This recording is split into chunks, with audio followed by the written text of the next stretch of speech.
Go. Salute to NBA Nation on this Friday afternoon. Another edition of the NBA Report, man. CP the franchise, Alex Rotaro's special guest. On today's episode, it is the Celtics check-in report, and he covers the Boston Celtics for Bleacher Report. He also has his Celtics blog, Sherrod Blakely, on the Substack. He is Sherrod Blakely in the building. As I said, we're going to get to the Celtics check-in report, plus Adam Silver calling out NBA media. Some very interesting comments left by Commissioner Silver on the JJ Redick Old Man in 3 podcast. We'll talk about cover last night's games and Thursday night action, plus talk about some of the games that we're looking forward to this weekend. The in-season report is back. We'll chop it up on all of that. So make sure you guys lock in, hit that like button, hit the share button, and subscribe to the channel. The NBA Report is once again live and direct, man. Sherrod, welcome to the show, man. How you feeling? Good to be here. Glad to be here. How you guys doing? Doing well, man. Doing well, man. Yeah, absolutely, man. Very happy to have you on the show. Let's get right into it with these Boston Celtics. 5-2 on the campaign so far, looking hot. I mean, Philly did knock them off for Eastern Conference supremacy, but a similar start for the Celtics team as last year, coming out the gates hot. But what to you has been the main difference thus far through 7 games? Well, I think when you look at the first 7 games, you obviously, Jason Tatum is doing Jason Tatum-like things. He basically wakes up in the morning, brushes his teeth, combs his hair, and next thing you know, he got 22 points, just like that. He's that dude. But for me, the biggest surprise is a guy that you guys are familiar with, and that's Kristaps Porzingis. I remember when he was in New York, and he was like a walking toll booth where everyone could get anywhere and everywhere when he was around. And even Brad Stevens alluded to that early on in his career, he was a defensive liability that teams took advantage of. He has improved to the point where he's at least serviceable at that end of the floor now, which for this team that has so many guys who are locked in to playing great defense. You talk about, Drew Holiday, who is arguably the best on-the-ball defender in the NBA, and Derek White, who his backcourt mate, was second team all defense last year. And then you got Al Horford, and Tatum and Brown are good defenders as well. So he's been able to not be as big a defensive liability as I thought he would be.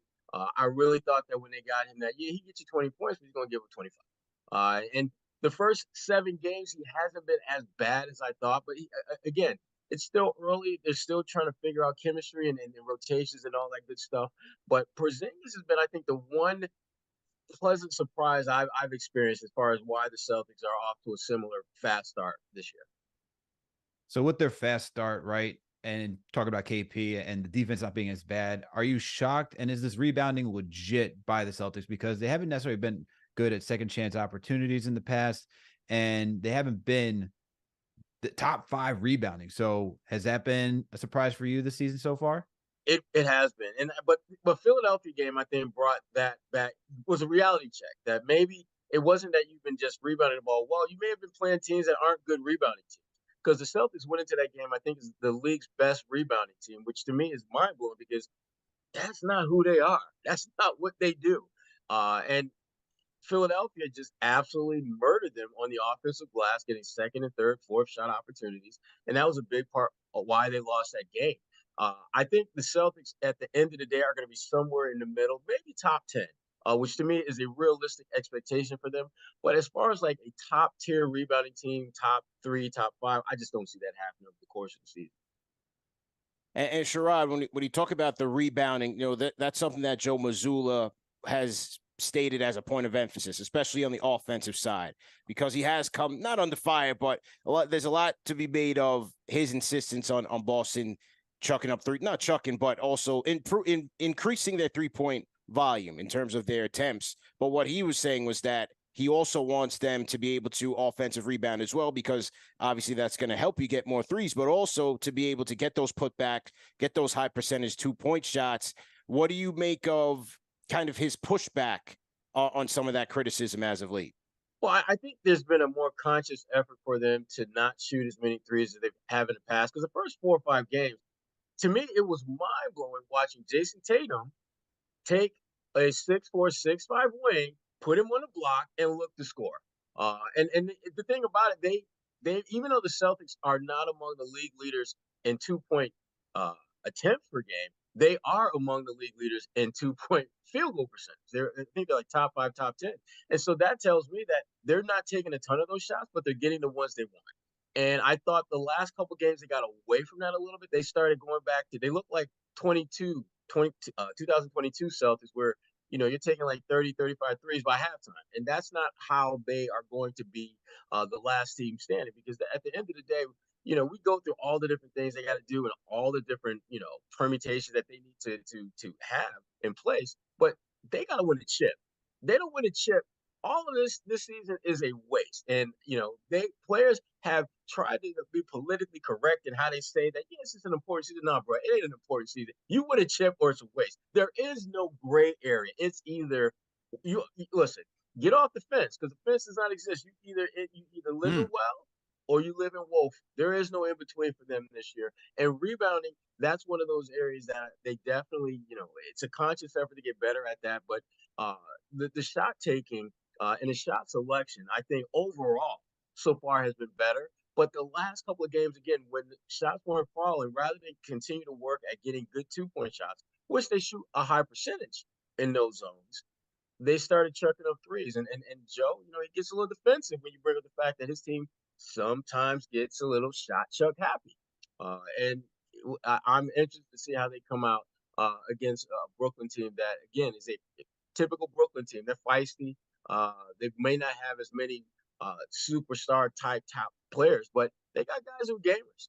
They got guys who are going to show up and try to compete. And I'm curious to see how the Celtics bounce back, especially with this being the first in-season tournament game that they're going to have at home. When you look at not the conundrum with the offense, but the ability to live by the three, die by the three, and then when you see it kind of grind to a halt in certain clutch situations in the playoffs, so on and so forth, what do you make of the role now of a Tatum and a Brown?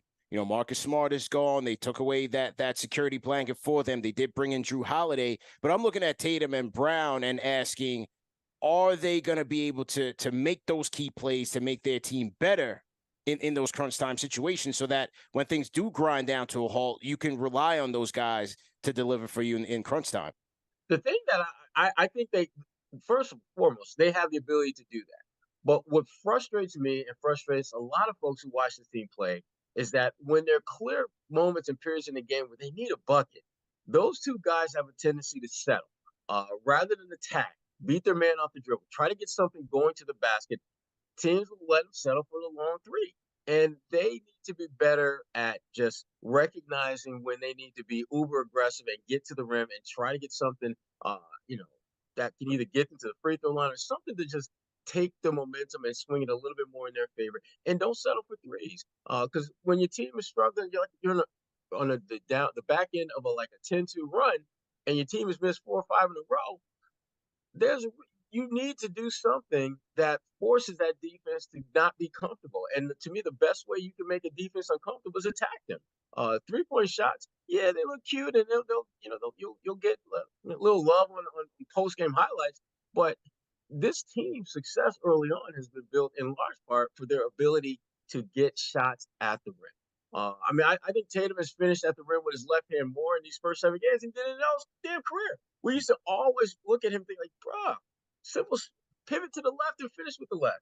And he's doing a lot of that now. But it seems that the last couple of games, when things got a little bit dicey, Tatum kind of settled for the three. And Jalen has struggled down the stretch in the last couple of games. And other than he made a couple of big plays the other night that almost put them in position to force overtime, but he's got to be a little bit more consistent and figure out his role in this offense, because it's just been all over the map so far. He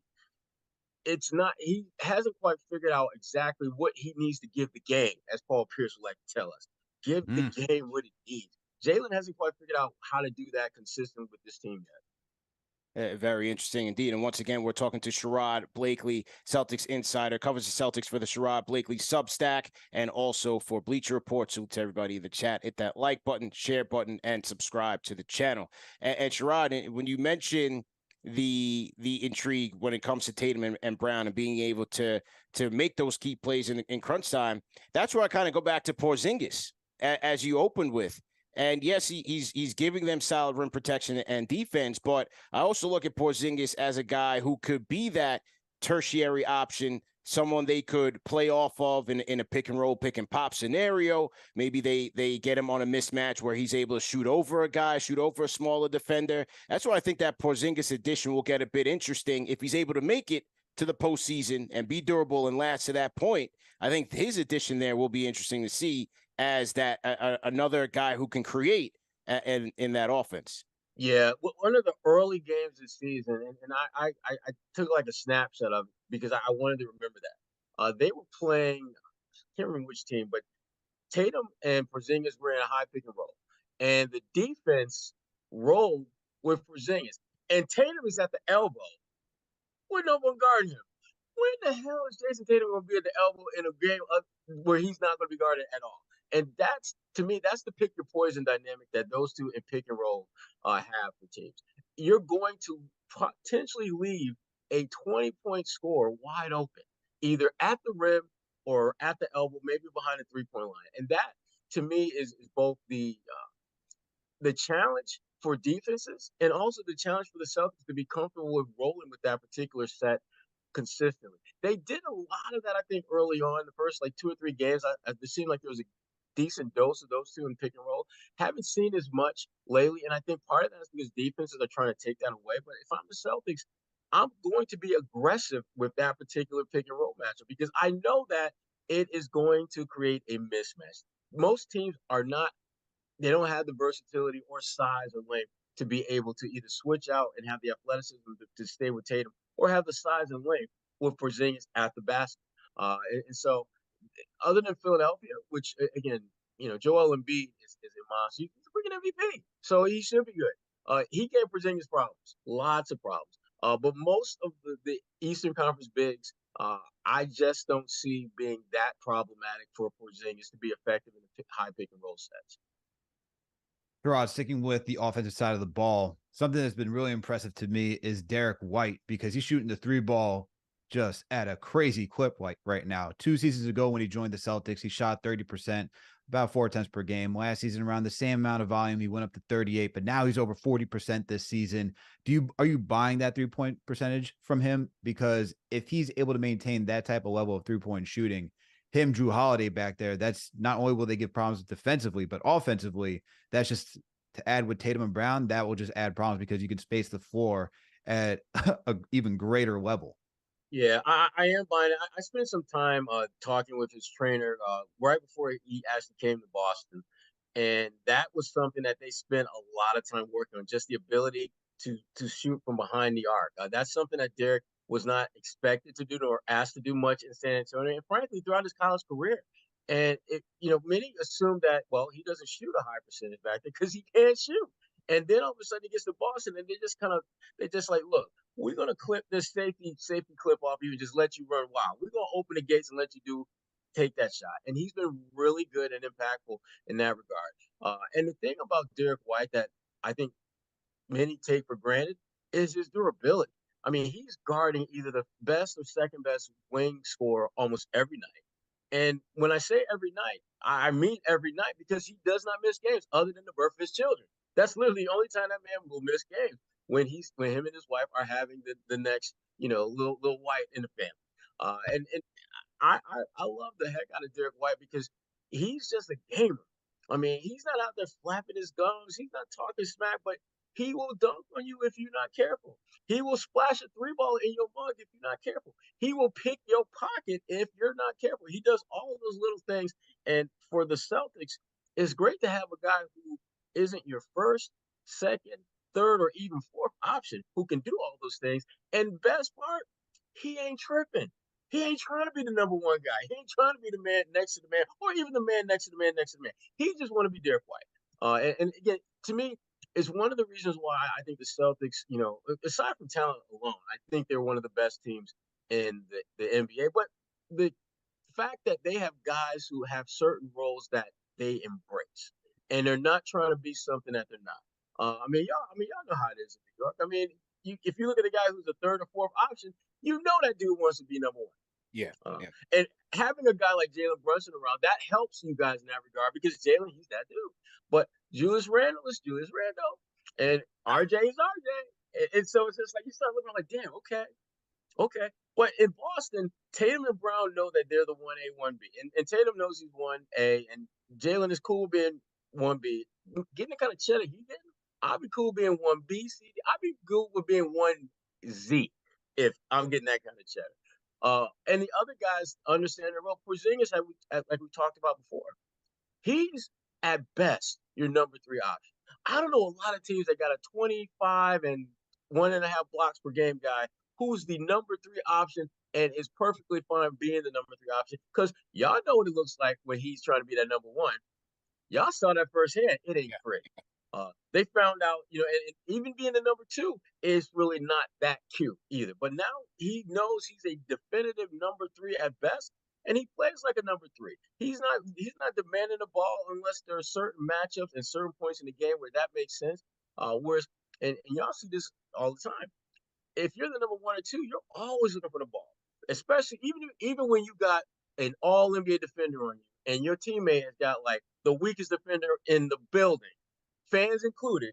You ain't passing the rock. You trying to get yours. And the Celtics, they don't really have those type of issues. But like I said, I'm a big Derek White fan, long story short, and I think he's a good player, and I think that his shooting is absolutely going to be something to keep an eye on going forward. Now, will he finish shooting 40+%? I don't know, because that is a hard metric for anyone to make. But I definitely think worst case scenario, you're talking about a guy who'll be in the mid to high 30s at the end of the day when it comes to 3-point shooting. CP, the way Sherrod's talking about Derek White, I know he was hyped at that game winner against Miami in Game 6. I'm sure you were jumping out of your seat for that one. Sherrod, keeping along. I know this offense, they can shoot well. They got good isolation players in Brown and Tatum. You got good shooting with KP, solid playmaking and Drew Holiday. But even with the playmaking you get from Drew Holiday, is it enough? Because there are times where I watch the Celtics and it just gets stagnant, like the Knicks, where it's like, it seems like it's all your turn, my turn. This team is, believe in the Bob, I think they're 25th in assists per game right now in the league. And for what we've seen throughout the NBA, you need good ball movement, right? You watch the Nuggets win, you watch the Warriors win. Do you believe the Celtics can get better at being a playmaking team, or do you think this is kind of where they are? They have to get better. There's no way they can continue to just do things the way they have and expect to be the last team standing. And I think part of it is guys understand their roles, but they don't necessarily know how to connect their roles with the roles of their teammates. And it's one of those low key important factors when you're talking about being a championship caliber team. It's not a matter of racking up assists as much as it is moving the ball so that the shots that you get, you're not getting good shots, you're getting great shots. And the Celtics, I think, are really good at getting good shots, but they still have a level or two to get to before they can get great shots. And I would say this Tatum, I think, is trending in the right direction in that regard. His assist numbers are up this year. His vision for looking for guys is definitely improved. And Jalen is a work in progress. Jalen has had games where you're like, damn, did Jalen make that pass? And then other games, it's like, damn, why didn't Jalen make that pass? That dude was wide open under the rim, and he's shooting 36-footer. What the hell are he doing? Those are the kind of things that they have to get better at as a team. And I think they will over time once they become more familiar with each other. But the thing that I always concern myself with this Celtics team is something that, many have lamented recently, and that is load management. Al Horford has been relatively healthy, but they're going to have some games where Al's just not going to play. Not because he's sick, not because he's hurt, just because they want him to get some rest. Porzingis, I think, is going to, at some point, they're going to probably put him on some form of load management. And again, those are Drew Holiday, probably may have to do some of that as well. And those are 3 really important players in your lineup, in your rotation. And when you have guys sit out or play less minutes, it does slowly but surely impact your ability to have the kind of chemistry that you're looking for when you're looking for it. And so for the Celtics, part of their problem too, and we haven't talked about it, but part of their issue is the bench. It's one of the worst scoring benches in the NBA. I think the Lakers are the only team that gets fewer points off the bench than the Boston Celtics this year. And it's not my thing has always been this. If my bench isn't scoring, they better be out there defending the hell out the ball. Because here's the thing. If you've got a high-powered offense in your first 5, first 6, your next 2 or 3 need to be elite defenders. And when I look at this Celtics roster, and this is where and I love Joe Mazzulla, but this is where I just don't get it. You have lots of scores in your first 5, 6. You have a bench where you got 2 or 3 guys who are better than average defenders, and yet they don't play them. They're looking for more guys who can make shots. Sam Hauser is probably their first real kind of shooter off the bench. He's the last 2 or 3 games he's been pretty good, but Peyton Pritchard not so good. Um, like you know, he's like that reel of film that you go in the dark room with. You're gonna get exposed. You're gonna get exposed, and he has been exposed badly this year. And that's unfortunate for him, and unfortunate for the Celtics. So they got to figure out, but they got guys on the bench like Lamar Stevens that they got from Cleveland, or excuse me, he was at Cleveland, got traded to San Antonio, now he's in Boston. He is a better than average defender. The dude started like 63 games last year, and he's got as many. He's played a few more minutes than I have for the Celtics, and that's not good because I don't play. I ain't on the payroll. He is. They need to find some of those guys who have a defensive mindset that can get out there and give them a few minutes and just prove why they belong in the league. And that's my only issue. And maybe, and I keep telling myself this, maybe this is part of Joe's bigger plan, just kind of gradually bring them along, and then by midseason, we're gonna see something different. That's what I keep telling myself is gonna happen. But it's hard to be playing those mind tricks, man. Yeah, I agree with you there. That was going to be my next question in terms of the bench. As you said, the last in the league in terms of points per game, and the subtraction of Brogdon, obviously to get Drew Holiday. I'm totally on board for that. I felt like the Celtics should have went in to go get Holiday, but that's a pretty big subtraction, especially when he's healthy. That's the NBA Sixth Man of the Year, and then their biggest bench upgrade, so to speak, this offseason was really giving Pritchard that extension. But that was kind of alarming to me because to me it was like, is Stevens and Mazzulla, do they see a higher ceiling that Pritchard can reach to trust that this is their bench? This is the Peyton Pritchard bench in terms of having that spark offensively, defensively, hopefully a playmaker. But after that, there's nothing else. Right, and they've got some kids in the G League and on 2-way contracts that they could potentially turn to. But the thing about Peyton Pritchard, he was their best player in the preseason. To me, without a doubt. But it reminded me why I never put too much stock in the preseason. Because I've seen, listen, I mean, years ago, there was a basketball player named Shammond Williams, played at UNC. Shammond would get buckets in Summer League, would be killing everyone. And then it's just like, why isn't he in the NBA? And everyone I spoke to said, because this is Summer League. This is not the NBA. This is not training camp. And I see Peyton Pritchard kind of like that too, a better version of that. But he hasn't been able to consistently show up in the games that count. And he's had opportunities. And the Celtics, when you look at what they did the offseason, they could not have done more to give him an opportunity to be that dude. They traded away Marcus Smart. They traded away Malcolm Brogdon, the only 2 other guys that realistically were ahead of you. And the trade-off is they bring in a guy like Drew Holiday, who Peyton is not better than. But Peyton can get some of those minutes when Drew comes to the bench, especially with Drew being like 33, 34 years old. So Drew's an older player, so he's not going to be looking to play 38, 40, 42 minutes. There's going to be more around 30-ish.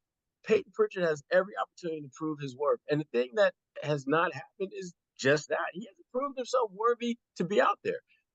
And it hasn't bit them in the butt yet.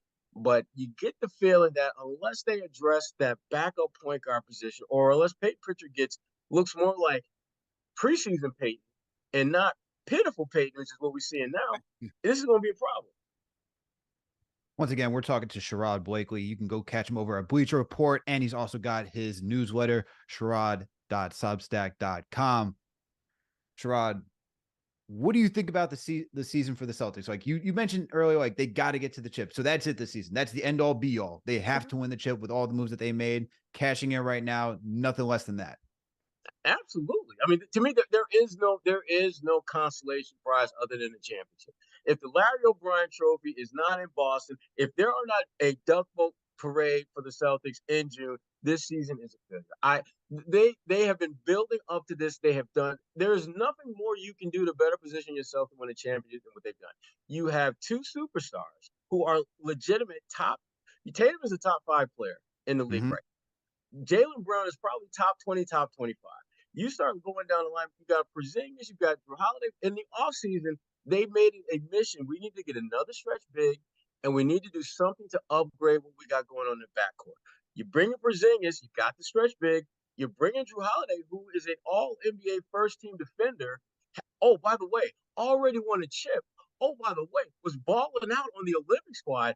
You could not have gotten a better fit or better upgrade at that position than Drew Holiday. And then, you know, you have a team, you're at a point in the NBA cycle where there really is no dominant team. You don't got no 80s. You don't got the Lakers or the Celtics back in the day. That's this, where they got like 6 Hall of Famers on one roster.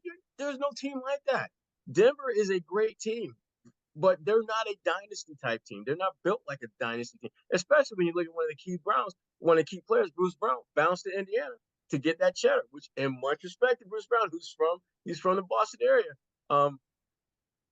So if you're the Celtics, it's like, this is your time, and your ownership has sunk significant resources into. I mean, they are, their salary cap is so jacked up that they can't really make any more moves because they've spent so much money to put the roster they have together now. I mean, think about this: between Tatum, Brown, Porzingis, and Drew Holiday, you're talking about almost $200 million a year for 4 cats. So if anyone ever says that like Celtics ownership is stingy and cheap, they're stingy and cheap when it comes to putting out a product that ain't gonna win a chip or isn't built to win a chip. If the team that they can put together can win a championship, they have proven that they're willing to spend. And if you don't know, look at the numbers this year. This team is built to win a championship. And again, anything short of that is a failure. I don't care what anyone says. It is a failure if they don't win a chip. Even with the bench that they have, because you talked about the concern of the bench. They got. Even with that, because even with that bench, you still have a legitimate 6 guys that you can throw out there every night that should be able to carry the load. Your bench, all they really need to do is just kind of hold the fort down. That's why I think as the season progresses, I gotta believe that Joe Mazzulla is going to be looking for that bench to be kind of like the defensive unit. These are the guys that I'm going to come in. They may not get any buckets. They may only score like 5 points, but guess what? In those 3 minutes they're going to be out there, they're going to give up 1 bucket, or they may give up 2. And if we lose a little bit of the lead, it will be a small, minuscule part of the lead, but that is a price we're willing to pay, because that means Tatum got some rest. That means Brown got some rest. That means when I bring them back in, they will be in position physically and energy-wise to push that lead back up or to get us the lead that we're right in the middle of trying to expand upon. I gotta believe that Joe is going to be looking at that bench, because Brad Stevens put this team together specifically to give Joe Mazzulla those options. Joe Mazzulla, if the Celtics did nothing in the offseason, nothing, they would still have one of the best offensive teams in the NBA. So Brad went about adding guys like Lamar Stevens, and guys like O'Shea Brissett, one of my Q's guys, guys who have the ability to be grinders, who don't necessarily need to get buckets to score. I mean, O'Shea was asked about that because he came in shooting close to 40%. And he's just like, basically, that ain't my job. My job is to hustle and do the things that Tatum and Brown basically ain't doing or can't do or need help doing. And scoring is not one of those things. And that's why when you see, like, when he gets in the game, he ain't really looking to shoot. He's looking to get offensive rebounds, tip outs, dive for loose balls, the kind of stuff that, if we're being honest and real, Marcus Smart used to do. And now with him gone, you really don't have any one player to do that. But you have some guys who have the potential to be that kind of player and give you that kind of energy lift that you're going to need if you're going to win a championship, which, again, there is nothing else this team should be thinking about other than winning the chip. Because if you think about, maybe we'll have a good year and win the in-season tournament, you don't belong in this team. If you think about if that is like your utopia of the season, bye-bye. Bye-bye. All facts, man. But you know what? One thing, as we watch this season, one thing I could respect the Celtics on, at least Tatum and Brown, is that they're not playing into this whole load management thing. I mean, you look at what's going on around the league, it seems like it's gotten worse since they put the mandate out there, since they drafted the letter that has no power, then came out with the report that said, you know what? Our studies show that load management doesn't prevent injuries. It's gotten even worse. I mean, Dave missed the game last night. You open the season out. Phoenix hasn't been healthy. I could give a lot of credit to the Celtics, especially Tatum, because Tatum has said, look, I'm not with all of that. we'll see, how much power he has over the team. But so far, these guys are in. Yeah, and that's the thing about Tatum that he doesn't get, I think, nearly much credit for. He ain't trying to miss no games.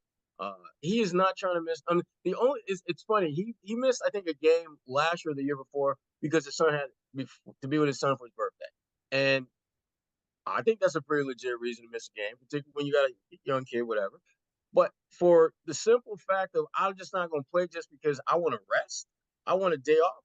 He's not trying to be like that. And most of these guys are like that. The only guys that are on the load management spectrum, Al Horford, and Al has begrudgingly embraced load management because Al was real like, oh, hey, I don't really want to sit out in the games because I just don't want to do that. But Al, he's embraced that because I think, some of those 3 games and 4 nights, body's just like, bruh, we need to we 30 some years old. We don't need to be out, we don't need to be in these streets like this. And so he has embraced the load management game for sure.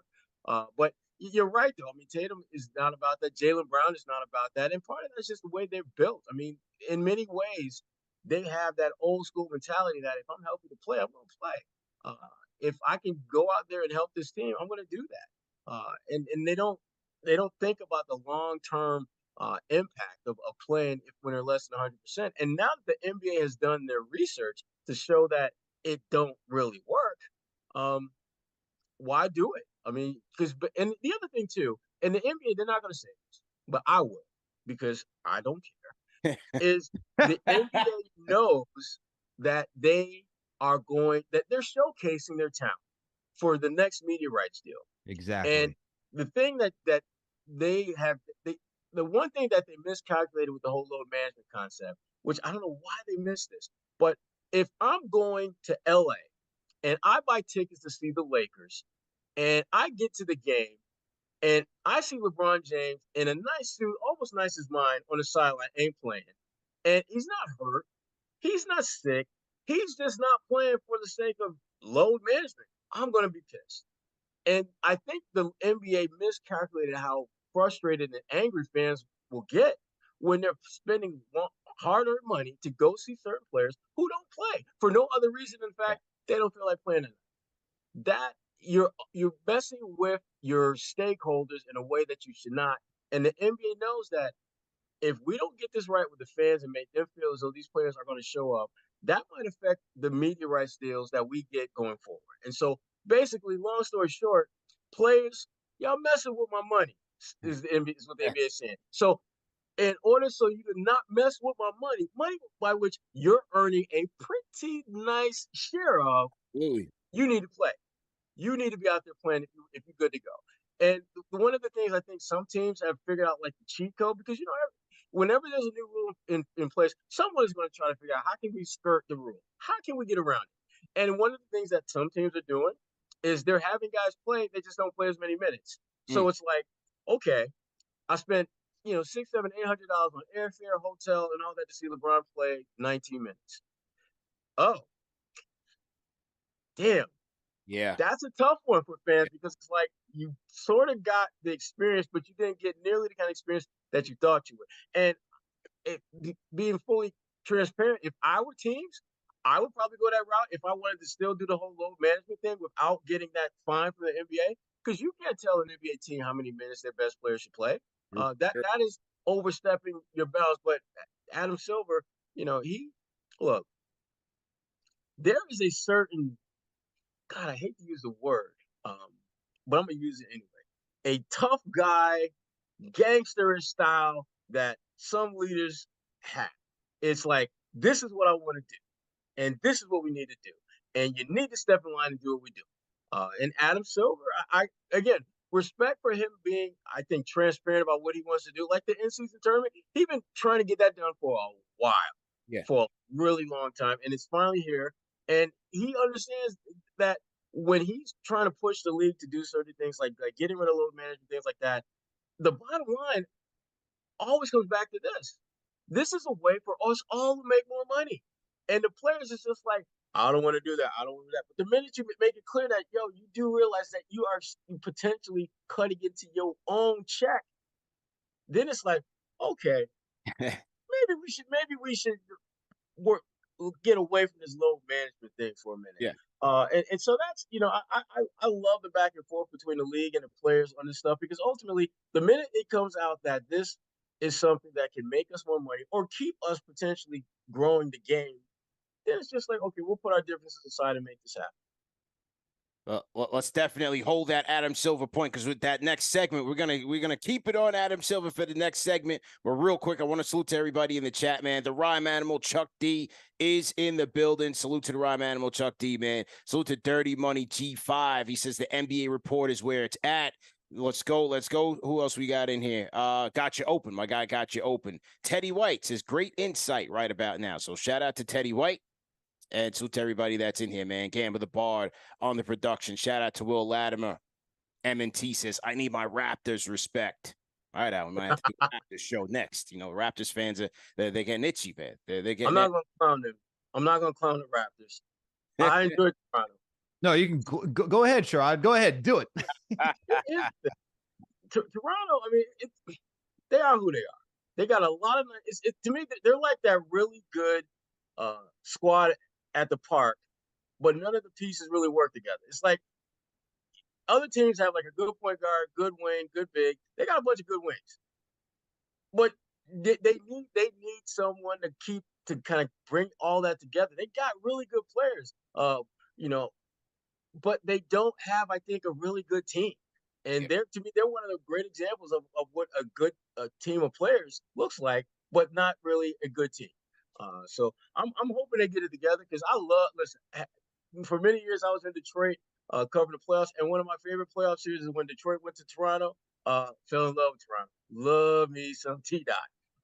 So I want them to be good again. I want them to be back in the mix. But it ain't going to happen. Don't see.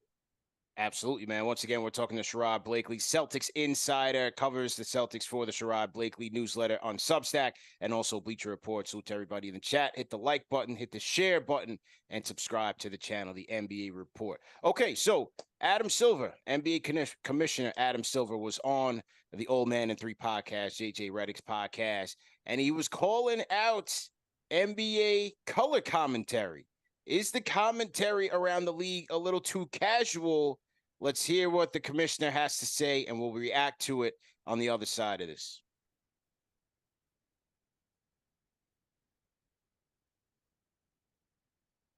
All right, we got the Celtics highlights up.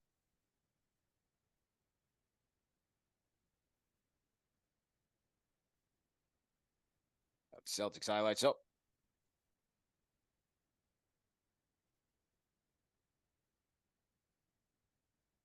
That the color commentary in our games gets reduced to this team wanted it more, or this team tried harder, as opposed to like there's really complex defenses. Like, what's the offense? Like, why is this team losing the way they are? Like, why is this team successful? Explain what the pick and roll is. Explain. It's funny, as our friend Chris Paul is always saying, what does ice mean? What does blue mean? Like, explain what's happening on the court, because I think there is this sense that, unlike in football, where the coaches are viewed as these field generals going out there with the complex schemes, then in basketball, there's a sense that it's just about athleticism. Somehow, the coach's job is just to get the guys to play hard. As opposed to these, and again, you could speak so much better to this than I can, but these incredibly sophisticated defenses, offenses. I think, just use another network example, I think Kenny Smith, when he goes to that board, is a great example of helping explain the game visually, graphically to people to understand what's happening on the floor. So, again, not necessarily knock on the media and of our partners, because the league has to start with the league office, but let's talk more about basketball. And then the other stuff I'm fine with, like have fun with the guys and, the fashion show as the guys are walking into the arena, all that. I'm not against it, but the game. Yeah. The debates around the GOAT and I know exactly. All right, Sherrod, what do you think, man? Is the commentary around the league too casual? NBA Commissioner Adam Silver says yes. What say you, man? Well, first of all, I appreciate the commissioner using Kenny Smith as an example of how it should be done. And I agree with him in that regard, that the way Kenny does it is the way you ideally want it to be done. But the bigger issue that he's not touching at all is the people who are doing the color commentary are hired by the various teams. So let's talk about the diversity within the hiring practices. Let's have that conversation, Commissioner, because if you want to bring about real substantive change, how about getting players, or excuse me, if you're going to go with former players, how about getting former players who are actually in the league, who actually did some things, who actually had to make some of those split decisions, who could speak about the decisions that they made.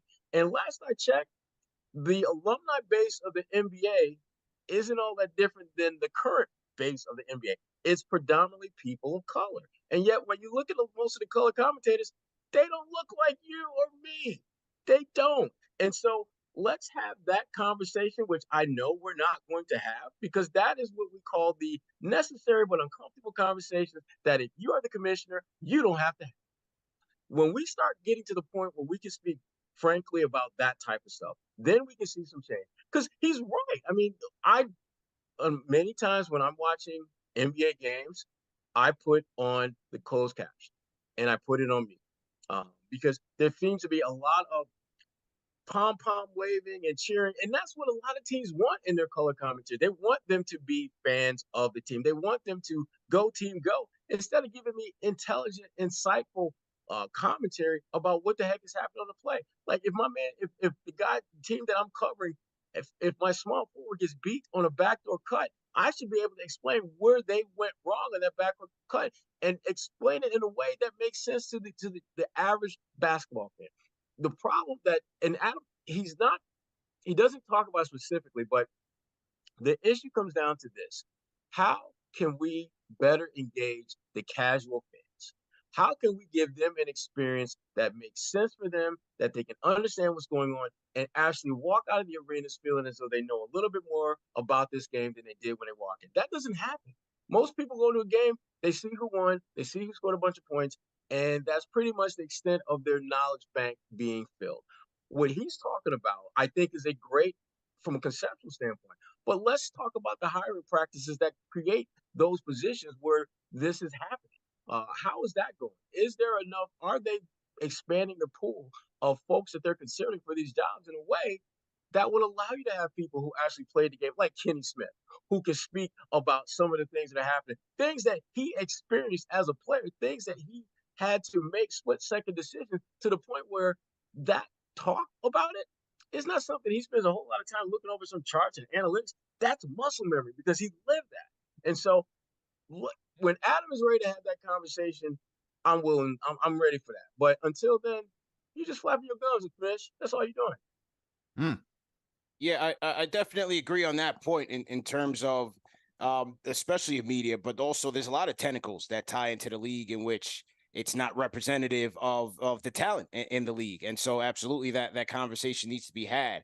I don't necessarily agree with the commissioner, though, in terms of the commentary being casual. I think there's certain teams broadcast where they are more insightful and they do teach you the game. One in particular, I got to shout out my guy Antonio Daniels of the Pelicans podcast. He's been a friend of the program. If I'm watching a Pelicans game or if I'm listening to NBA radio, most of the time I'm listening to get Antonio Daniels' insight. And you're right, Sherrod, I definitely agree with you in that there are other teams who want you to do more pom-pom waving, less criticism, and less dissecting of the game. They want you to be more promotional in nature. So there's certainly an issue there. But if you look outside of traditional broadcasts, I mean, you got guys doing a million, great things. You have Nikias and Steve Jones. They're on NBA.com now. JJ Redick is starting to get more and more in front of the camera. You have Tim Legler doing different media. So I think there are people who are a bit more analytical focused, and those diehards, those who want a deeper insight into the game, know where to find those people. But for the traditional media platforms, I mean, to me, they're just part of the NBA marketing machine to cater to that casual audience and talk about, look at what Tatum's wearing to the game, or what are the sneakers that they're wearing, and, what is Quavo doing here, there, and tie it in the culture to all of that. So I think all of that is part of the NBA marketing machine. So I don't expect on Inside the NBA for somebody to break down film for me. That'd be nice. but maybe they use, one of their ancillary platforms for that measure. But to me, on the ESPN broadcast or the TNT broadcast, the way they rush through the pregame, the halftime, and so on and so forth, I don't even know if they have time to really break it down in a way that the casual fan would understand and also appreciate. Yeah, and I think that's part of why Adam's words they don't resonate the way you would think the commissioner's words or something like this would, because people who are in the industry who are putting together these different programs and doing that work, they know that there's a lot of things that Adam just completely glossed over or didn't touch at all in that, and one of them certainly is the fact that you have people who are doing that other than Kenny Smith, and you mentioned Antonio Gaines. I got a chance to get to know him pretty good when for one of the former Celtics assistant coaches, Jay Larranaga, who played with him in college. Antonio came around a few times, and he's very knowledgeable, and he has the ability to articulate that knowledge in a way that is easily consumed. And I think that part of the challenge is that most teams, they're not really looking for that. They're looking for someone that they can put in the broadcast who's got a name that people are going to tune in to see.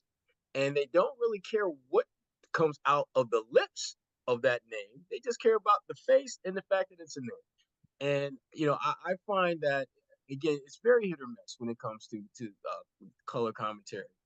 There's some who are really good, and others you're just like, wait, what are you doing here? And so you just kind of got to roll with the punches. But I wish Adam would just kind of do a little bit deeper dive from a research standpoint on this particular subject and come back with some, I think, tangible suggestions. Because to me, it's real easy to point out the problems when you're a leader, but do you offer any solutions? Are you offering any options to consider that can eliminate this rather than you just simply saying this is wrong? I mean, if I say, hey, there's too much dirty water in city XYZ. If that's all I got to offer, what the hell am I really telling you that you don't already know? Yeah.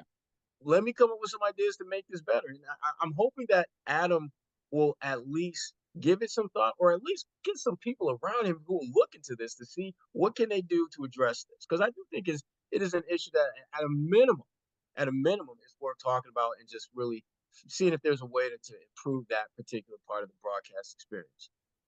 Sherrod, CP, you both hit it on the head. And, CP, to your point about like guys that are in here, like JJ Redick, Nekias Duncan, Antonio, like those guys do a phenomenal job, but there's also independent content creators that do a great job too. Like shout out to our guys at Knicks Film School. They do a great job breaking it down.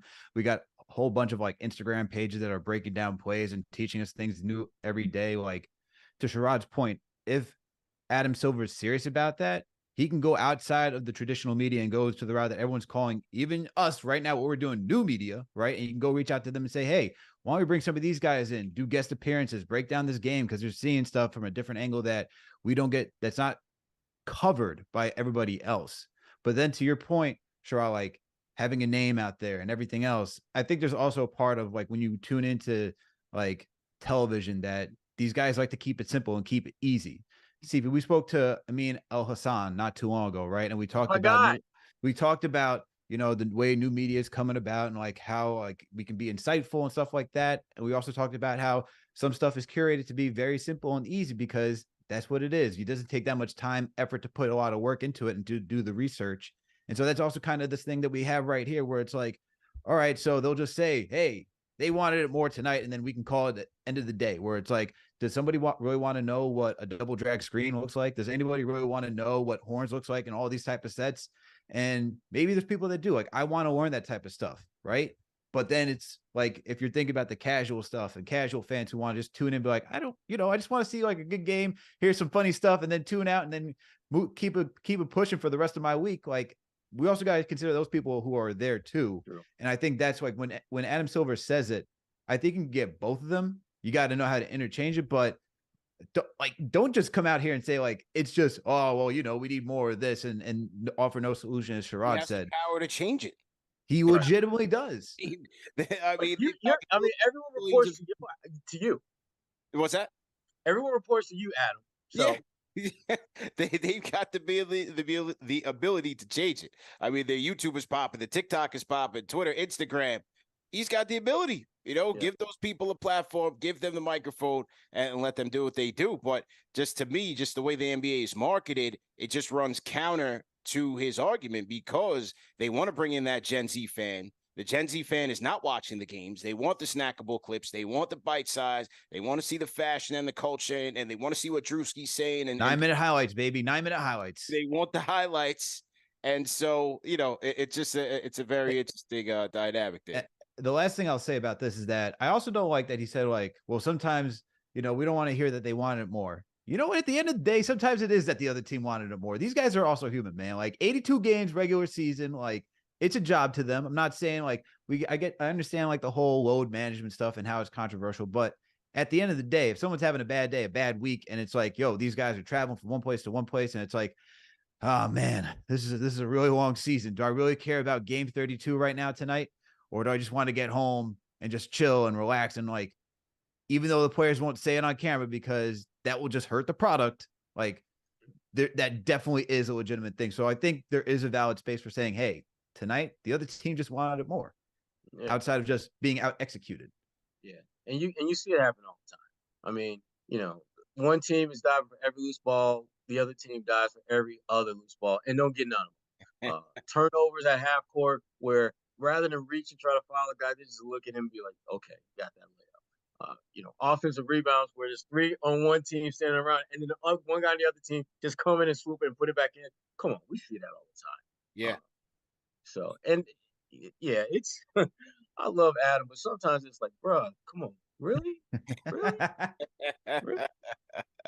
Interesting debate indeed, man. But Sherrod, we definitely appreciate the time. Hopefully this is just the first and not the last time you can come join us, man. Really insightful conversation, man. We respect all the work that you do. Let the people know where they can find you. If you have any upcoming articles for the newsletter, let the people know. Oh yeah, you can easily find me on Twitter, IG, at H or X, whatever they call it this week. Sherrod Blakely. That's where I can be found.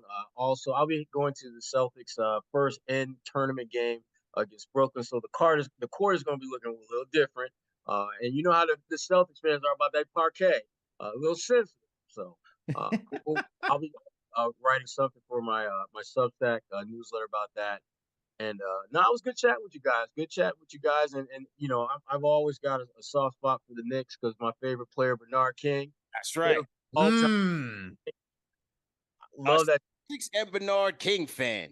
Listen, where did they make him? Kid in the hood who was a little chunky had a how can I put this?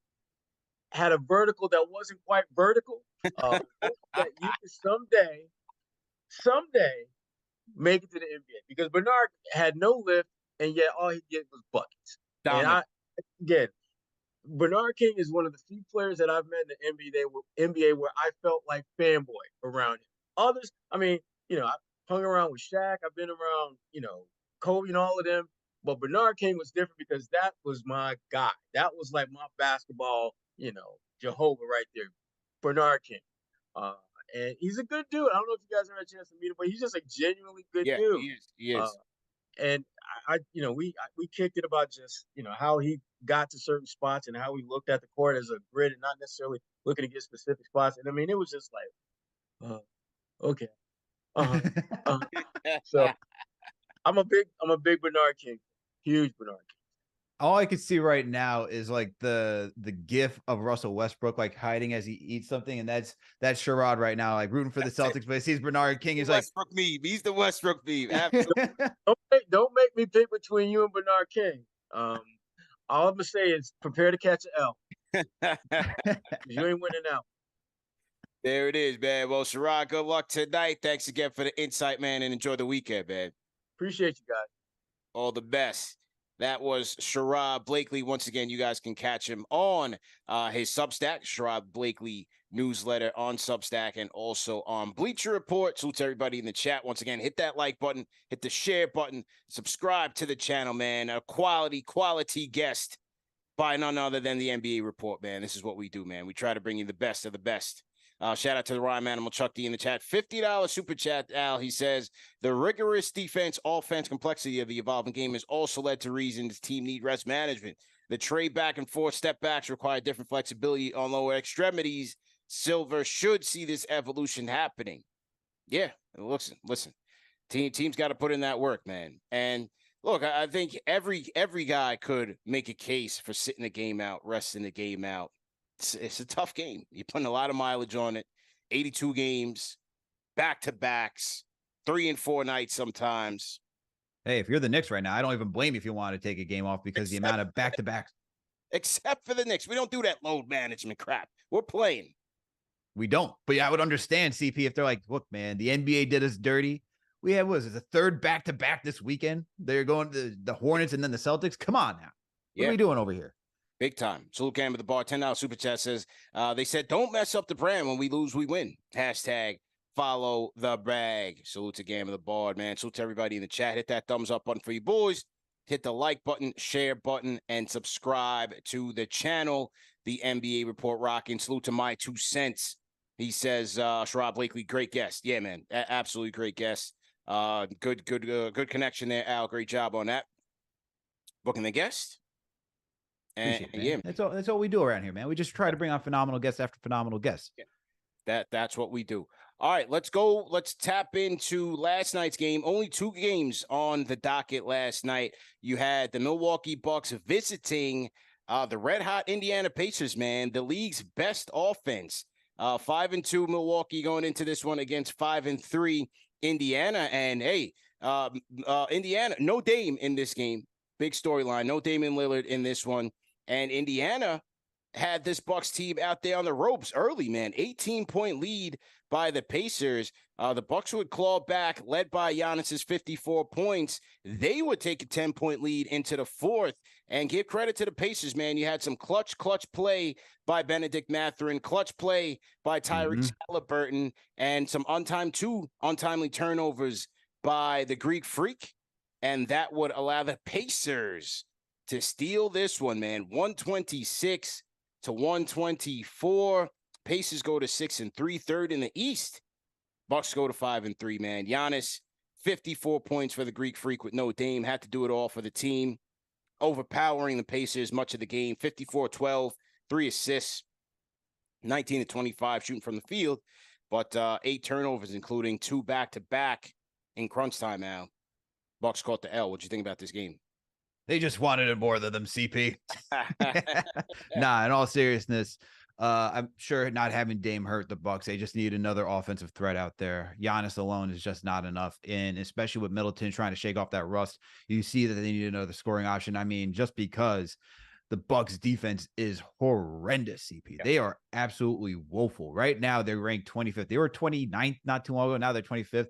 Slowly climbing the ranks. I don't know where they're going to end, but every time I watch them, there's no way they can get above 20 to me in this. And at this point, like, the fact that they're so bad without Drew Holiday now, and even Grayson Allen, who was a solid defender, not necessarily a great defender, but he's a solid defender, man. Like you lost 2 good defenders, and you just see how it's hurt this team overall. Like sometimes when you think you're making a move to upgrade, you're actually taking a step back for a team that's not necessarily designed that way.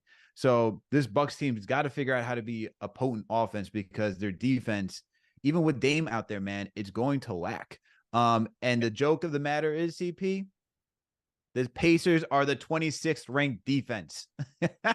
Yeah. So they're a worse defense than what you got out there on the court already. And you still, and like, this is why it was a close game to begin with. But I think the thing that, the thing that does help the Pacers over the Bucks is that they're just a potent offense right now, man. Yeah. The Pacers right now, just a potent offense. They're number 1 in offensive rating with 121.5. You look at how much they're scoring in the league right now, man. They're leading in points per game. What is it? They got, let me pull up the numbers right now. I got it right here in front of you. The points, Pacers are leading the league with 126 points per game. The next closest is 121.8, and that's the Atlanta Hawks. So that should give you an idea of like the separation and how well the Pacers can get out on the floor and score. And because of that, man, their net rating is just their positive net rating, 4.5, Bucks, negative 1.9. So when you have teams like that going against each other, man, a team like the Pacers, I'm honestly not shocked that they are able to do this. They started the season off pretty hot. I'm liking what they're doing. They're a running and gunning type team. They like to push that pace and just run teams off the floor. And for a team like the Bucks, who, for the most part, man, like they can attack out in transition, but they've been kind of a half court team, especially with Drew Holiday and Chris Middleton in the past, that it's tough for them not to have the defenders they need to stop in the half court or slow them down, slow the Pacers down in transition. So I'm not really surprised about this, man, at how the Pacers play.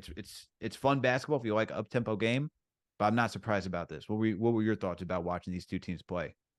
For the Bucks, their defense is going to be shaky all year. I don't see it. They don't have it. They don't have the tenacity outside of Giannis. They don't have wing depth. They don't have wing defense. I think the Jay Crowder genie in a bottle is eventually going to run out. You know, he's been that guy that veteran teams kind of pick up. I think that's going to run out. They need something legit. You can't have Malik Beasley as your primary perimeter defender outside of Dame. Offensively, you like what he can bring. Sure, he's fine. But defensively, they need a lot more. They need a lot more. And you're going to be relying a lot on Giannis and Brook Lopez, not just for the perimeter defense in terms of Giannis, but also in paint protection. But defensively, they're pretty woeful, both in the starting unit and off the bench. And I think that's going to be a big-time concern as they try to get through this 82-game grind and ultimately into the playoffs, where they'll be watched the most. But defensively, man, they just don't look right. And like I said, they need a bit more athletes on that unit. A lot of their guards, a lot of their forwards, they're kind of all built the same outside of Giannis. They don't have much wing depth there. So I think that's a concern. That's why I put Boston ahead of them. But we'll see. You know, we'll have to see what happens. Now, Dame misses this game. No Dame in this one. He's out load management already. Hey, you know, the room for error is very slim for them. And we'll just have to see if they can survive. And for the Pacers, very impressive. Got to be impressive with this Pacer unit, man. They start the season off, blow out the Wizards 143. They put 143 up on the Wizards. They lose to the Celtics. The Celtics put 155 on them, but they put 152 on the Spurs. They put 154 on the Jazz and then 126 on the Bucks. So this was a hot offense rolling after last season. And it looks like they're even better right now. Halliburton's looking good. You got Mathurin coming back. He's getting into form. They have the athleticism. They play fast. They have speed. They get out in transition. I mean, you look at some of these rankings, number one in points per game at 126, number one in assists per game, obviously Halliburton effect, number one in assist to turnover ratio, number one in effective field goal percentage, number one in shooting efficiency, field goals made, field goals attempted, number one in first quarter points, and number three in turnovers per game. So having Bruce Brown out there helps too, man. Careful team. They are a very careful team with the rock. And Bruce Brown out there too, right? He adds because he's another guy that will get out there and transition. So they just have a bunch of guys that are willing to push the pace and run the open floor. It's just so interesting, man. For a Rick Carlisle team, this is very different from what he's coached in the past. So I'm just it's wild to see what the Pacers did, and we didn't really get to see the full effect because Halliburton got injured last year. But now we're seeing with their offseason acquisitions, a healthy Halliburton, this team can score. But the thing that both these teams lack, CP, and I gotta ask you this. We've talked about on KFTV, you know, speaking about which you should all go subscribe if you're new here and you're not over there. Also, we do the same type of stuff, the analysis that Adam Silver's asking. So what? Come knocking on our door, man. Come knocking on our door. Absolutely. But look, both these teams have horrendous defenses, CP. Like terrible, god awful. Do you see these guys making any noise in the playoffs? The way they're playing now, they're going to challenge for at least a play in, right? Are they going to maintain this? They got to play much better defense to be able to do so. They're not going to be able to outscore guys every single night. But I think the one thing that you can take away from this Pacer team so far is that they're going to be very competitive in the East. And so will they be a tough playoff team? No, I wouldn't put them that far. They're going to need to up their defense a lot more. But at the very least, they're going to be competitive. They're going to be competitive. So for a lot of the teams in the East, whether they're in your division or teams that are kind of going to be in that same wheelhouse, we're going to talk about Hawks. We're going to talk about Magic. You know, when you play those Pacers, you talk about Cleveland, play the Pacers, you got to think about those tiebreakers and things of that nature because they're going to be there. I think they're going to be there if they stay healthy, man. You got Miles Turner in the mix. He had 21 points, I believe, in this game. So they're getting contributions from everybody, man. You got Nebhard coming off of the bench. Neesmith is playing a good game. Nebhard was 4 for 5 in this game last night. You had 26 from Mathurin, 29 from Halliburton, 21 from Miles Turner. How about that guy Obi? No, I knew this was coming. Ah, good God, man. Are you not entertained?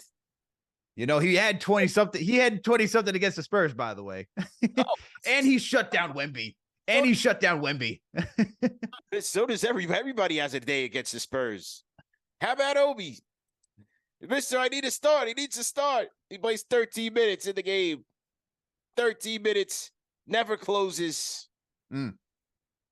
Doesn't play defense. We'll see what happens, though. Hey, man, this entire team doesn't play defense. So, you know, he fits that mantra. 13 minutes in the start. So it seems like he's just keeping the seat warm for Jarris Walker eventually. Oh, God. The only thing I have a question for is for the Pacers, right? Because it does slow down in the playoffs. Talk about more half court. This team likes to run and gun, man. Like, I'm curious to see how that all plays in the play. If they can continue this type of production in the playoffs, that's going to be tough. You got to have a really good team that can get out in transition too and stop that. Because if you can't stop in 4 players, 5 even out in the open court, because that's essentially what the Pacers could do. Like they could put out 5 players, go run the open court, and then it's just all over. Absolutely, man. Next game, you had Mexico City.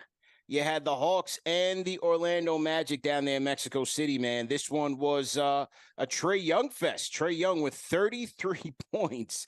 When we talk about defense, looks like Orlando wasn't trying to play no defense. Trae Young, 33 points in the first half of this game.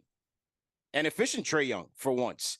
And so he did well, but this game would go back and forth, man. But a late 3-pointer by DeJounte Murray with 31 seconds left, man, gives the Hawks a 120-119 victory over the Magic on Thursday night. Trae Young will finish with 41 points. Atlanta goes to 5-3. For Orlando, they go 4-4. You had Jalen Suggs, 21 points, Paolo at 17. What'd you think about this game, man? To me, it's just 2 young teams just battling it out. I really like what Orlando has going, man. For such a young team, like to make that comeback towards the end of the third quarter and the fourth, I really like what I'm seeing from them. They're young, they're scrappy. For them, it's just going to take time to pull their stuff together. I mean, the way I look at the Hawks win, if you're the Hawks, you should be like, you could be excited in the moment, but you shouldn't really be happy about this win because it came down to a DeJounte Murray 3 to win, to seal the deal for you. Whereas you're a returning team, you're supposed to have a legit backcourt duo in Trae Young, DeJounte Murray, but yet your struggle with the Orlando Magic. Yes, early in the season, I get all that. Yeah, we're not close to the end of the season where playoffs, where this is like where it's playoffs time, game slows down, all of that nature. But still, if you're a Hawks team, you got a new head coach in Quinn Snyder. You know, I'm looking for more production from this team, man. And right now, I don't really see a lot from the Hawks to say, hey, this could be a solid team moving forward. Instead, I see a team that's going to struggle all year long, defensively. And I really am just liking what the Orlando Magic have going because this is a very young team. You know, you have a guy like Markelle Fultz who's trying to figure out his way, who seems to have figured it out and has like an identity now in the league after having a rough time out in Philly. I like what Anthony Black is doing. I like how he's out there just being another facilitator on the court. Paolo, Franz, those are 2 cornerstones for the Magic that you got to be thrilled about. I like what they have down in Orlando.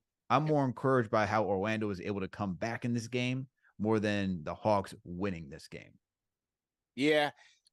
This one was all right. You know, I was tapping into it. I'm into when these leagues kind of go to other places to see how the fans receive them. Seems like Mexico City was really into this game. Maybe they got a G League team. They do, and maybe this is something to consider for the future. Maybe we may see more games in Mexico City over the course of an NBA season, a la the NFL kind of expanding its wings into London. You saw them in Germany last week. I think Mexico City could potentially be that hub for the NBA. But for the Hawks, again, good to see Trae Young be efficient on a night because he's shooting 35% from the field and 28% from three through 8 games so far. So Steph Curry would never. Yeah, right. Good to see him shoot the ball at least a little bit better last night. Hey, he went out there, he abused his mismatches. He was taking them from deep, 15 threes. He took 12 of 27 from the field, 15 threes, 12 of 13 from the free throw line, 8 assists and 3 steals. But I mean, I think for this team, like, where else are you getting shooting efficiency from? Like, he has to be that guy for them on a night in, night out basis. He can't just go out there and chuck because Murray's not going to shoot the ball as efficiently. Nope. I love Jalen Johnson. I like what Jalen Johnson is starting to become in this league. We've been waiting to see like when he was going to actually get his opportunity as a top, as a top. I mean, he was picked 20th in the draft, but a player coming in with a good pedigree, but he was blocked. They had a lot of wings blocking him. He looks like he's starting to really take form now. So I like what's going on there. Is it a point where is Okongwu ultimately going to take over for Capella? We'll have to wait and see what happens. But overall, I really don't see much promise from this Hawks team. And so for them to be anything, it's got to be on Trey. He's got to be impactful. He's got to shoot the ball efficiently and not just be hunting shots. And he can't just be empty stats. It can't just be empty stats. There has to be some winning plays involved there, and we'll see how far he can take them. For Orlando, the question for me with Orlando is sort of similar to what Houston did this year. Mm-hmm. Like, when are they going to find the vets that can be true glue pieces to help the younger guys grow? Like, that's what Van Fleet and Dillon Brooks are doing for the Rockets right now. Like, they're the extension of the coach.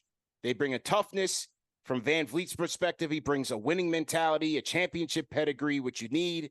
From Brooks's mentality, he plays hard, he plays tough. Yeah, he plays a whole villain role. Like, when is Orlando going to invest in a vet that can play, that can I'm not talking about Joe Ingles. All right, I'm not talking about him. I'm talking about like a Conley, what Conley is to Minnesota. Mm-hmm. When are they going to get that piece? They have the cap space. So when are they going to get that to help Paolo grow, to help Franz grow? Because those are your two most important pieces right now. Yep. Outside of that, I just don't see it. Like, they don't have enough shooting around them. I don't understand the extension of Cole Anthony. I'm not a fan of his game. Suggs is looking good, and Suggs has a lot to prove because he hasn't been durable for them. But right. I still think they need to make that Houston Rockets move. Get one or two of those vets that can play, that can really help Paolo and Franz take it to the next level.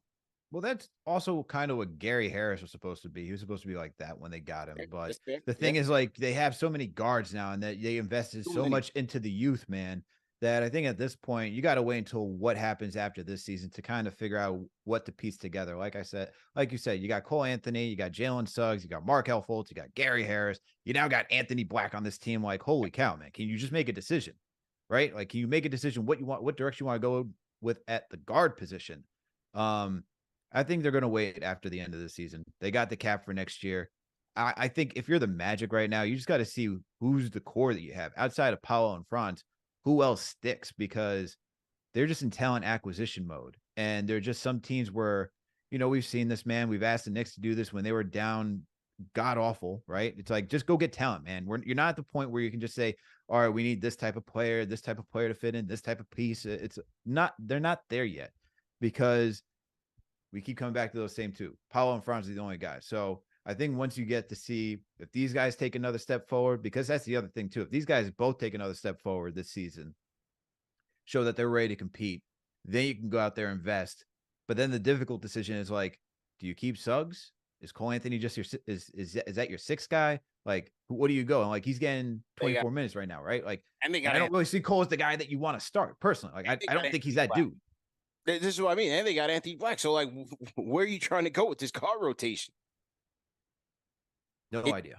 It's not a mix of vets, young guy waiting, or young guy waiting, veteran insurance. This is young draft pick, young draft pick, young draft pick, all trying to figure it out and find a spot on this team. They've got to clear up that glut and bring in some veterans. And I think they'll be on the way because they have promise. You have Franz, you have Paulo. I like Wendell Carter. I like Suggs when he's healthy. He's starting to play a little bit better, and he plays with the edge. He plays tough, and he plays a very emotional game. I like Suggs, but they've got to figure it out and complement those guys with some vets. So we'll see what happens there. As we look at tonight's games, Al, the in-season tournament is back. What do you like on the docket, man? Have you looked at the schedule for tonight? What are you thinking about, man? What are you circling on the schedule tonight? Oh, man. Let me look at the docket and give you some ideas. I took a glance at it today, but I was watching everything else and just catching up on everything just so that we had we got a good dialogue, CP. Just so we have a good dialogue. But I'll let you go first, and I'm gonna look afterwards. All right. In-season tournament. We just had Sherrod Blakely on. I'm going Brooklyn at Boston. I'm going Brooklyn at Boston there. Obviously Tatum, you got Tatum and Brown. You got Mikal Bridges and the Nets. Let's see what happens there. For Boston, this will be their first in-season tournament game. Nets already 1-0 in the tournament, leading Group C. So I'm going to be looking at that one. You also have, how about New Orleans at Houston? I was looking at that one. That was one I'm looking at. How about New Orleans and Houston? Houston coming off of a big win over the Lakers. And you got both of those teams haven't played. This is their first games in the in-season tournament, so they'll be squaring off in H-Town. I think that's a good game to watch. How about you got Minnesota, the hottest defense in the league right now, led by the Stifle Towel Rudy Gobert, in San Antonio against his mentee. You got Wembanyama versus Gobert, shooting the fair one. Mano y mano. Baguettes for everybody. I'm looking at OKC and Sacramento, man. That's a late one. But no Fox. I'm gonna have to take a nap and catch that one. That one's a good matchup to me. I do want to see the Sacramento Kings, another high-powered offense, go against a nice young, scrappy team in OKC. Look, man, you got Phoenix and LA playing too. That's going to be another game that you got to look at. LeBron and KD tonight. That's the nightcap. Yeah, that's a good one. Because Sacramento, you got no Fox. I'm going Brown and KD, bro. I'm going Brown and KD for my West Coast, Sean. I hear you. But they still got Monk, man. He's still electric. He's still electric. I believe in Monk. You got Clippers, new look Clippers at Dallas. Dallas coming out the gates hot. That's a good. This is good. This is actually good for drama. Kyrie versus James Harden. There you go. That's what we need. There you go. What else we got here? If we look at Saturday, Saturday looks a little weak. You got Milwaukee, Orlando. You got Toronto, Boston. No disrespect to the Toronto fan who came in here first. Says, well, I need my Raptors report. So, Al, we got to book a Raptors report for next week for that. Oh, okay. I got them. We have Cleveland, Golden State Saturday. It could be interesting. Could be decent. Let's see. Sunday, the New York Knicks hosting the Charlotte Hornets at 12 o'clock. Matinee game at MSG. What else we got here on the docket? You got Indy at Philly. Ooh, that's a good one. That's a good one. That's a good one to circle. Indy at Philly. You got the champs going into H-Town to take on the Rockets on Sunday, 7 o'clock Eastern time. Woo. Dallas and New Orleans. Miami taking on Wemby and San Antonio. You got OKC and Phoenix. It's a good one. You got like that one too. Minnesota Golden State. That's another good one. Yeah. And if you're checking on Scoot Henderson and the gang, you got Blazers, Lakers as a nightcap. Well, the Lakers are, off to a slow start. So that actually could be a competitive game. That could be interesting. I think for Sunday, though, I'm circling OKC and Phoenix, man. Like that and after the Knicks, I'm going to tune into Indy, Philly. Those are the two games. Yeah. Those are two games. But I know, CP, you're totally interested in Detroit and Chicago. That's the game that you're looking for. Hey, as long as my guy Alec Burks is torching the Nets, we got Asar Thompson out there, Cade's doing his thing. Detroit is my little league pass team, man. I'm tapping with Detroit, man. I'm tapping in with what Detroit's got going on right now. Yes, absolutely, man. Well, anyway, man, great show, my G. Great show. We definitely want to thank Sherrod Blakely for coming through. We had a great conversation with Sherrod. And for those of you that are new tapping in, this is what we do on the NBA Report, man. We talk hoops. We cover the league. We react to certain sound bites and things that are going on in the podcast sphere. We preview certain games, and we just bring in the best and the brightest around the NBA media landscape, man. This is the #1 show for the fans, by the fans. Continue to rock with us. Continue to grow with us. And once again, hit the like button, hit the share button, subscribe to the channel. Remember that these episodes are available in audio podcast format, so no reason to miss it. We are on all major podcast platforms. Al, great show. Gamba, great show. TM, great show. Tyler, salute to the producers. Salute to the rhyme animal, Chuck D. And we will see you guys on